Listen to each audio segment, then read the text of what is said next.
It was a war of biblical proportions, so to speak. Ama at ina laban sa mga anak. Anak laban sa mga magulang. At kapatid laban sa kapatid. The foundation of a once united family has crumbled. The house has been irreparably damaged. Nagsimula ang away ng magkakapamilya noong buwan ng Abril sa social media. Isinapubliko ni Gretchen ang anyay inggit at pagtutuldi umano ng kapatid ni si Claudine sa pag-build up ng isang network sa dalagang anak ni Marjorie. Kinampihan ni Mrs. Inday Barreto ang kanyang bunso, fueling the start of a full-scale battle among the Barretos. Sa isang panig, ang magkakapatid na Gretchen, Marjorie at JJ. Sa kabilang panig naman ay ang mag-asawang Inday at Miguel at ang mga anak na sina Claudine at Gia.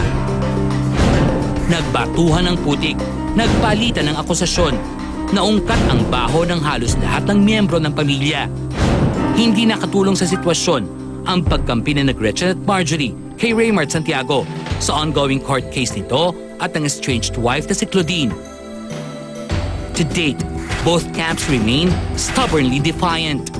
Tuloy ang pagmamatigas na sila ang tama. Ang tanong, ano ang pinaghuhugutan ng ganitong galit at hidwaan? Is there something deeper?